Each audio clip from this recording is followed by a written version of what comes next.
Hello traders. तो last video में आपने देखा था कि किस तरह से सपोर्ट एंड रेजिस्टेंस काम करता है, उसको किस तरह से ड्रॉ करते हैं, उसे कहते किसको हैं, मतलब उसमें बायर सेलर का साइकोलॉजी क्या होता है। अभी और भी डिटेल में बात करेंगे इस पर, क्योंकि सपोर्ट एंड रेजिस्टेंस एकदम बिल्कुल हार्ट होता है प्राइस एक्शन का। अगर आप इसको अच्छे से मास्टर कर लोगे देन आप काफ़ी अच्छा डायरेक्शन निकालने के लिए सीख जाओगे। आपका जो ट्रेडिंग में लॉसेज होता है वो काफ़ी ज़्यादा कम जाएगा। तो अभी और भी बहुत सारे एग्जाम्पल्स दिखाता हूँ, छोटे छोटे टाइम फ्रेम पे दिखाऊंगा आपको कि कितना छोटा टाइम फ्रेम पे भी ये सेम चीज़ काम करता है, बड़े टाइम फ्रेम पे भी काम करता है, हर एक जगह पे काम करता है। तो ये बिल्कुल आपको अच्छे से करके दिखाऊंगा, चार्ट पे दिखाऊंगा, सो दैट आप अच्छे से कनेक्ट कर पाओगे। ठीक है, तो अभी मैं आपको एक चीज़ दिखाता हूँ। अगर अभी आप देखोगे तो मैं यहाँ पे रिप्ले फीचर्स दिखाता हूँ, सो दैट आप अच्छे से कनेक्ट कर पाओगे कि हाँ कैसे ड्रॉ करना चाहिए। ठीक है, तो रिप्ले फीचर्स अभी यूज़ करूँगा मैं। तो अगर आप यहाँ पे देखते हो, ठीक है, इस जगह से बाइंग आ रहा था, अभी मैं इसको आगे बढ़ाता हूँ। तो यहाँ से आपको क्या दिख रहा है कि यहाँ से फॉल आ रहा है, इसको और भी आगे बढ़ाता हूँ। आपको पता चल गया प्रीवियस लो ब्रेक हुआ, ये कैंडल का लो ब्रेक हुआ। अब हमें पता चल गया कि इस कैंडल में भी यहाँ पे रिजेक्शन आया था। आप यहाँ पे नोट डाउन करो। ठीक है, ये सारी चीज़ें काफ़ी इंपॉर्टेंट होती है। ये जो विक्स बना था, ठीक है, ये जो विक्स बना है और इसमें इतना बड़ा रिजेक्शन के बाद मानते हैं ये पिन बार कैंडल बन गया, लेकिन इसमें रिजेक्शन तो आया था, नीचे से आके ऊपर गया। ये कैंडल तो पूरा ही सेलिंग में चला गया। ठीक है, तो इस वजह से ये काफ़ी इंपॉर्टेंट लेवल हो जाता है यहाँ पे कि ये सेलर वाला एरिया है। तो इसको पहले हम ड्रॉ कर लेंगे। ठीक है, इसको ऐसा ड्रॉ कर लेते हैं कि यहाँ पे सेलर बैठे हुए हैं। ऐसे एक जोन होता है। तो आप हॉरिजॉन्टल लेवल जब भी बनाना, जब भी रेजिस्टेंस आप बनाना, जहाँ से भी फॉल आपको दिखे वो एक जोन बना दो, क्योंकि वो एक सेलर का एरिया होता है। कभी भी उसको इग्नोर मत करना कि यार ये छोटा सा लेवल है, इसमें क्या हो जाएगा। ये छोटा छोटा लेवल्स के वजह से ही हमारा लॉसेस हो जाता है बड़ा बड़ा। ठीक है, तो आप एक एक चीज़ को नोट डाउन करना, कहाँ से सेलिंग आ रहा है मार्केट में, और उसको कंसिडर करके ही ट्रेड करना, अदरवाइज आपके बहुत लॉसेज होंगे। ठीक है, अब देखते हैं इसको आगे एक्सटेंड करते हैं। ठीक है, इसी चीज़ को मार्केट को आगे एक्सटेंड करते हैं। अब देखो यहाँ से बाइंग आया। ठीक है, इस लेवल से बाइंग आया, ऐसा इसको रहने देते हैं। ऐसा इस लेवल से आपको दिख रहा होगा कि यहाँ पे बाइंग आया। तो अब यहाँ पे भी सेम एक लेवल ड्रॉ कर लेते हैं, क्योंकि यहाँ से बाइंग आया है तो यहाँ पे एक लेवल ड्रॉ करना ज़रूरी है। इसको आगे एक्सटेंड कर दो, देखते हैं आगे फॉलो करता है कि नहीं। अगर किस तरह से ये जोन है, ये सपोर्ट हो गया। ठीक है, यहाँ पे ऐसा लिख देते हैं, ये हो गया नीचे हमारा सपोर्ट एरिया। आराम से देखो, क्योंकि यही सब चीज़ें आपको पैसा बना के देगी। ठीक है, और ये रेजिस्टेंस एरिया हो गया। ठीक है, रेजिस्टेंस।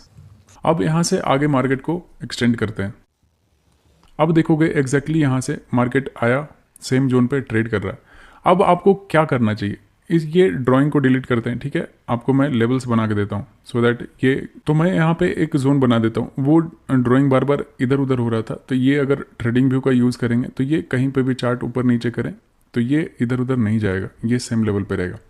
अब सोचो कि यहाँ पे सेलर, पहले यहाँ पे सेलिंग हुआ था, यहाँ से किसी ने बाई किया है। अब सोचो जब मार्केट दोबारा इस जोन पे आया, क्या ये सेलर जो यहाँ पे सेल किए थे वो यहाँ पे सेल करेंगे कि नहीं? आपका आंसर आ रहा होगा हाँ, जाहिर सी बात है। अगर किसी ने यहाँ पे सेल किया है, अगर इससे ऊपर जाएगा तो इनको नुकसान होगा। जो लोग यहाँ पे सेल किए हैं, अगर यहाँ से मार्केट ऊपर जाएगा तो जाहिर सी बात है इनको नुकसान होगा। तो ये लोग फिर से कोशिश करेंगे ना कि यहाँ से मार्केट को नीचे पुश कर दें। देखो यही हुआ, देखोगे उसके बाद यहाँ से फिर से सेलिंग स्टार्ट हो गया सेम लेवल से, देख सकते हो। तो जब भी ऐसा जोन पे आए, जैसे यहाँ से मार्केट में बाइंग आया और ये सेलर के एरिया में आके क्लोज हो गया, तो ऐसे सिचुएशन में कभी भी अर्ली बाइंग आपको नहीं करना चाहिए। कभी भी ये एक्सपेक्ट नहीं करना चाहिए कि यार चलो बाय कर लेते हैं, अगर ब्रेकआउट आया तो बहुत बड़ा ब्रेकआउट आ जाएगा। ऐसा कभी मत करना, क्योंकि ये जो होता है ना, ये ट्रेडिंग, इसका 80% प्रोबेबिलिटी होता है। आप जाके बैक टेस्ट कर लेना। ठीक है, आप बैक टेस्ट कर लेना, मैं आपको बताता हूँ। ये जो काम करते हैं ना, सपोर्ट एंड रेजिस्टेंस का प्रोबेबिलिटी कितना है? 80% विनिंग प्रोबेबिलिटी है। मतलब सोचो 80% विनिंग प्रोबेबिलिटी है सपोर्ट एंड रेजिस्टेंस का, सपोर्ट एंड रेजिस्टेंस का। और कितना? 20% प्रोबेबिलिटी है ब्रेकआउट का। सोचो ब्रेकआउट का बस 20% है, और लोग इसके वजह से ब्रेकआउट के चक्कर में, बस 20% के पीछे भागने के चक्कर में, लोग अपना बड़ा बड़ा कैपिटल को इधर वाइप आउट कर देते हैं। बस एक छोटा सा रीज़न है। तो आपको बस ऐसा नहीं करना है। आप बिल्कुल स्मार्ट हो तो आपको ऐसा नहीं करना है। बिल्कुल आप मेरे साथ रहोगे, मैं आपको अच्छे से सिखा दूंगा। ये देखो यहाँ से फिर क्या हुआ, यहाँ से सेलिंग में मार्केट जा रहा है, क्योंकि वहाँ से सेलर बैठे हुए हैं। मार्केट को फिर से वापस से नीचे की तरफ पुश कर दिया। अब देखो वापस से ये सेम लेवल पे आ गया। आपको यहाँ पे क्या सोचना चाहिए ये बताओ? आपको यहाँ पे सेलिंग का सोचना चाहिए क्या? नहीं सोचना चाहिए। अगर जब तक नीचे सस्टेन नहीं हो जाता है मार्केट, ठीक है, तो कम से कम 1-2 कैंडल अगर नीचे ट्रेड ना कर रहा होता है तब तक आपको सेलिंग में नहीं जाना चाहिए, और वो भी आपको डायरेक्ट सेलिंग में नहीं जाना चाहिए। आपको और भी आगे स्ट्रेटजी बताऊंगा, बस यहाँ पे ये थ्योरी किस तरह से काम करता है उसको दिखाने के लिए मैं आपको यहाँ पे दिखा रहा हूँ, ठीक है। तो अब यहाँ से देखो क्या हुआ, यहाँ से ऐसा ऐसा फिर से यहाँ से सेम लेवल से बाइंग शुरू हो गया, मतलब यहाँ से बायर्स फिर से एक्टिवेट हो गए इस एरिया में, क्योंकि अगर यहाँ से नीचे जाएगा ना तो यहाँ वाले जो भी बाय किए हैं, ये ग्रीन कैंडल जो यहाँ से स्टार्ट हुआ है बाइंग में, उनका स्टॉप लॉस नीचे रहेगा, क्योंकि जो लोग भी यहाँ पे बाय करते हैं वो कहाँ स्टॉप लॉस लगाएंगे, इधर ही कहीं पे लगाएंगे, ठीक है। तो जब इससे मार्केट नीचे जाएगा तो ये जो 4 कैंडल ग्रीन कलर का बना है यहाँ पे, उनको नुकसान होना शुरू हो जाएगा। तो दैट्स वाई ये यहाँ से ये सारे लोग यहाँ से मार्केट को नीचे नहीं जाने देंगे और यहाँ से बाइंग मोमेंटम में शिफ्ट कर देते हैं मार्केट को। फिर देखोगे मार्केट बिल्कुल अपने अपर रेजिस्टेंस लेवल के पास गया, जरूरी नहीं है कि बार बार यहीं से आएगा, लेकिन जब भी यहाँ पे एकदम क्लोज हो जाता है तो आपको क्या अवॉइड करना है, आपको हमेशा बाइंग अवॉइड करना है। सेलर के घर में बाय नहीं करना और बायर के घर में आपको सेल नहीं करना है। एकदम सिंपल सा थ्योरी रख लो, ठीक है, कि सेलर के घर में आपको बाय नहीं करना है और बायर के घर में आपको सेल नहीं करना है। अगर ऐसा करते हो तो मतलब अगर ये करोगे ना कि यहाँ पे बायर्स के घर में आया, यहाँ पे जैसे बायर्स का ये एरिया है और यहाँ पे आके आप सेल कर रहे हो, तो ये आपका लॉसेस होने का चांसेस 80% हो जाएगा। और अगर यहाँ पे ऊपर की तरफ अगर आप बाय करने का सोचते हो तो यहाँ से आपको लॉस होने का चांसेस 80% हो जाएगा। तो इस वजह से हमेशा कोशिश करना कि जब भी सेलिंग लेवल पे आए तो आप सेलिंग का प्लान करना, एक ऐसा कुछ है स्ट्रेटजी जो भी आप करोगे, ठीक है, वहाँ पे बस बाइंग अवॉइड करना। मेरा बोलने का ये मतलब था, आगे मैं स्ट्रेटजी शेयर करूँगा, डोंट वरी। तो उसके बाद दोबारा देखो यहाँ पे आ गया, तो जब तक ऐसे जोन पे आते रहे तब तक आपको एक मैं स्ट्रेटजी बताऊंगा उसमें देख लेना, अभी बस मैं बता रहा हूँ कि जब भी ऐसे लेवल पे आएगा आपको बस बाय करना है और कुछ नहीं। एक बार गलत प्रूफ हो गए आपको ऐसा चला जाएगा और आप लॉसेस में निकल जाओगे। लेकिन 80% 10 में से 8 बार 7 बार आपका प्रॉफिट बनेगा, और वो भी बड़ा बड़ा, और लॉसेस जाएगा कितना बड़ा, बहुत छोटा छोटा लॉसेस जाएगा। सपोज कि कोई भी स्ट्रेटजी जो मैं आगे बताऊंगा उस पर आप यहाँ पे बाय करते हो और बार बार इतना बड़ा प्रॉफिट निकालते हो, ठीक है, और आपका लॉसेस देखो कितना छोटा रहता है कि अगर इसके नीचे जाता है आप निकल जा रहे हो। तो सोचो कि कितना आसान हो गया ट्रेडिंग हमारे लिए। तो ये होता है सपोर्ट एंड रेजिस्टेंस का काम। इसको और भी आगे आगे एक्सटेंड करते हैं, देखते हैं ये कैसे काम करता है। देखोगे फिर से दोबारा इस लेवल से बाइंग शुरू हो गया, ठीक है, आप इसको और भी आगे एक्सटेंड कर दो, देखते हैं जब तक कब तक ये काम करता है। तो इसको और आगे एक्सटेंड कर दिए, फिर देखेंगे कि यहाँ पे ये कैंडल देखो क्या हुआ है, गैप अप ओपन हुआ था, नीचे आया, फिर से नीचे बायर बहुत तेज़ी से पुश कर दी और सेलर के घर में ये जाके क्लोज हो गया। अब आपको क्या लगता है कि ऐसे जगह पे बाय करना चाहिए क्या? मेरे हिसाब से नहीं करना चाहिए, कभी भी नहीं। जब तक ये मार्केट अच्छे से ब्रेकआउट ना दे दे और कुछ हायर हाइज का स्ट्रक्चर ना बना दे तब तक आपको यहाँ पे बाय करके नहीं जाना चाहिए, क्योंकि अगर आप ऐसे जगह पे बाय करते हो बार बार आपका लॉसेस हिट होगा, ठीक है। आप देखोगे अगले ही कैंडल में सेलर ने यहाँ पे दबा के सेल कर दिया, क्योंकि यहाँ पे सेलर का घर है, तो सेलर के घर में वो ज़्यादा पावरफुल रहता है ना कि बायर पावरफुल रहता है। फिर देखोगे यहाँ से मार्केट थोड़ा देर ऊपर सस्टेन हुआ है, ये ब्रेकआउट आया था और उसके बाद ये नेक्स्ट कैंडल ही यहाँ से सेलिंग में कन्वर्ट हो गया। उसके बाद देखोगे मार्केट यहाँ से तेज़ी से डंप हुआ। मैं फेक ब्रेकआउट और ब्रेकडाउन के बारे में बात करूँगा, डोंट वरी। उस पर एक स्ट्रैटेजी भी बताऊँगा किस तरह से आप इसको यूज़ करके ट्रेडिंग में यूज़ करके पैसा बना सकते हो। आप देखोगे यहाँ से फॉल हुआ और नीचे सपोर्ट लेवल पे आ गया। फिर से देखोगे जब भी इसका ब्रेकडाउन आ जाएगा तब अपन बाहर आ जाएंगे। फिर से देखोगे यहाँ पे आया, बाइंग में गया, लेकिन अब ये जो कैंडल है बहुत ज़्यादा साइडवेज हो चुका है और एक रेंज में मूव करने लगा है। देख सकते हो एक रेंज बना लिया और बहुत ही छोटे रेंज में मूव कर रहा था। उसके बाद देखोगे कि आगे बहुत देर साइडवेज रहा। फिर से सेम लेवल पे ये सेलर का घर है, तो यहाँ पे इसको मार्क कर लेते हैं। वापस से ये सेलर के एरिया में फिर से आ गया। फिर देखोगे मार्केट में फिर से यहाँ पे सेलर सेल किए और ओवरनाइट यहाँ से बहुत तगड़ी सेलिंग हुई और मार्केट हमारा गैप डाउन ओपन हो गया। तो ये पावरफुल होता है, ऐसा रेजिस्टेंस काम करता है। तो क्यों ना हम 80% प्रोबेबिलिटी के हिसाब से चलें और ब्रेकआउट पे ट्रेड ना लें, ठीक है। ब्रेकआउट पे आप ब्रेकडाउन ब्रेकआउट ये सब पे ट्रेडिंग करोगे देन आप बहुत ज़्यादा लॉसेस करोगे। ब्रेकआउट ब्रेकडाउन पे किस तरह से ट्रेड कर सकते हो ये भी मैं आपको बताऊंगा, ठीक है। तो उसके लिए उससे पहले आपको प्राइस एक्शन अच्छे से सीख लोगे तभी आप ब्रेकआउट ब्रेकडाउन पे ट्रेड कर पाओगे। आपको पता चलेगा कौन सा रियल है कौन सा फेक है, ठीक है। अदरवाइज आपको ये सब नहीं समझ में आएगा। तो सबसे अच्छा बेस्ट ऑप्शन रहता है कि आप सपोर्ट एंड रेजिस्टेंस को अच्छे से फॉलो करना, कभी भी इसके अगेंस्ट में ट्रेड मत लेना। उसके बाद देखोगे ये बहुत बड़ा ब्रेकडाउन आ गया है इस लेवल का, और उसके बाद देखोगे मार्केट नीचे बैक टू बैक चलता चला गया। तो डायरेक्ट अपन यहाँ पे नहीं सेल कर सकते। देखोगे ये ब्रेकडाउन आया, थोड़ा सा पुल बैक आया, ये फिर नया फॉल आया। तो मैं बताऊंगा किस तरह से ये पुल बैक में एंट्री करते हैं, कहाँ पे कितना पुल बैक आना चाहिए, ये सब फिबोनाची का एक अलग से टॉपिक बताऊंगा, वो काफ़ी इंपॉर्टेंट टॉपिक है, ठीक है। उसमें मैं बताऊंगा पुल बैक के बारे में। तो अभी ऐसा देख लो बस कि इस लेवल का ब्रेकडाउन आया, अब ये रेजिस्टेंस लेवल काम नहीं करेगा। अब जब भी मार्केट ऊपर जाएगा तो अब ये सपोर्ट लेवल अब नहीं काम करेगा। अब जब भी मार्केट यहाँ से नीचे से ऊपर जाएगा तो अब ये पहले सपोर्ट था, अब ये रेजिस्टेंस का काम करेगा, क्योंकि पहले यहाँ पे बायर्स बैठे हुए थे, लेकिन ये सेलर्स की वजह से बायर्स हार गए। अब यहाँ पे सेलर बैठे हुए हैं, इस एरिया को अगर आगे एक्सटेंड कर दोगे तो यहाँ पे ये सेलर का घर है, ठीक है। तो इस तरह से हमारा पूरा काम करता है सिस्टम, सपोर्ट एंड रेजिस्टेंस। अब चलो मैं आपको दिखाता हूँ एक, आप सोचते हो कि चलो ये तो 15 मिनट का चार्ट था, इस पर काम करता है क्या, 1 मिनट पे करता है क्या?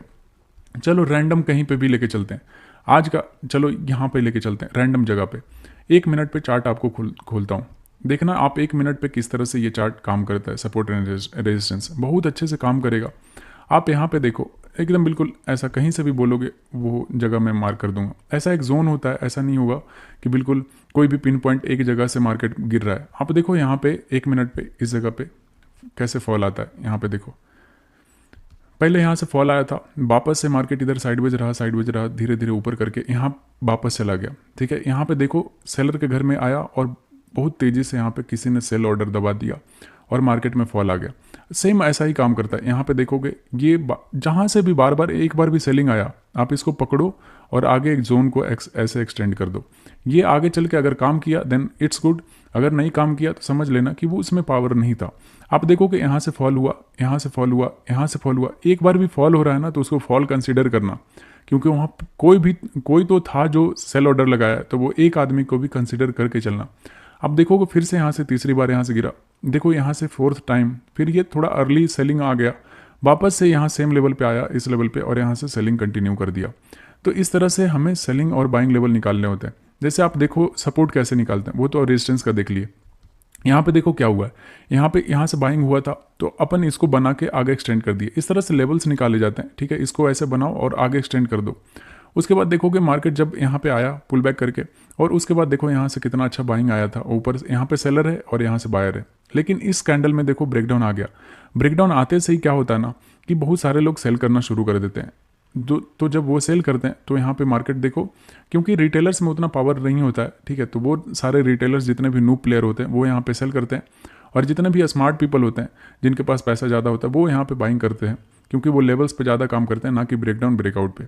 उसके बाद यहाँ से मार्केट में बाइंग आया और फिर से सेलर वाले एरिया पे चला गया, फिर से यहाँ से सेलिंग, फिर से यहाँ से बाइंग।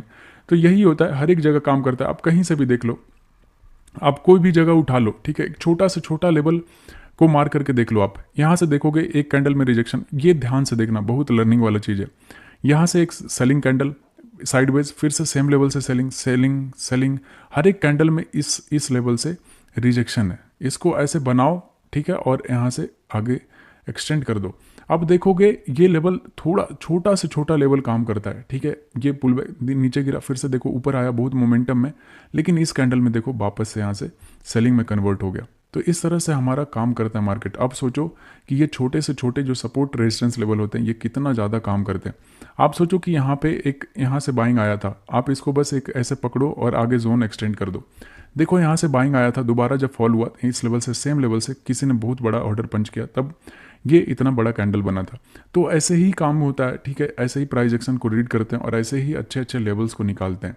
ये काफ़ी इंपॉर्टेंट रहता है। आप थक जाओगे, मैं दिखाते रह जाऊँगा, ठीक है। देखोगे यहाँ पे ये सेम एक जोन होता है, ठीक है, एक जोन होता है, ऐसा नहीं कि एक लाइन होगा। आप देखोगे यहाँ से फॉल हुआ था, दोबारा ऊपर गया, लेकिन ये अपने हाई को ब्रेकआउट नहीं कर पाया और यहीं से फॉल कर गया, ठीक है। तो ऐसा माना जाता है कि आप अगर इस तरह से प्राइस एक्शन को अच्छे से फॉलो करोगे, देखोगे, तो आप अच्छे से ज़्यादा सीख पाओगे कहाँ पे बाइंग हो रहा है, कहाँ पे सेलिंग हो रहा है। आप देखो इस जगह से ऐसे बाइंग आया था, प्रीवियस कैंडल, इस कैंडल का लो ब्रेक हुआ। ध्यान से सुनना, जो मैं बता रहा हूँ काफ़ी इंपॉर्टेंट है, ठीक है। ये यहाँ से बाइंग आया, यहाँ से सेलिंग आया था, प्रीवियस कैंडल लो ब्रेक किया इसने, यहाँ से बाइंग आ गया। अगर ये एक स्विंग है, ठीक है, एक ये स्विंग है। स्विंग कैसे बनता है? जब भी प्रीवियस कैंडल का एक भी बार लो ब्रेक कर दे, वो एक स्विंग कंसीडर किया जाता है। आप देखोगे इसको, आप ऐसे यहाँ पे एक जोन बनाओ, इसको आगे एक्सटेंड कर दो। देखोगे दोबारा जब मार्केट यहाँ से बाइंग में गया था, वापस से फॉल हुआ, सेम लेवल से रिजेक्शन लेके मार्केट इतना बड़ा मोमेंटम ऊपर की तरफ रैली कर दिया। तो ये होता है तरीका, आप किस तरह से लेवल्स निकालते हो और कैसे इस पर ट्रेड करते हो। छोटा से छोटा लेवल कहीं पे अगर किसी ने सेल किया, चलो इसको डिलीट करता हूँ, मैं आपको और भी छोटे लेवल्स पे बात करता हूँ।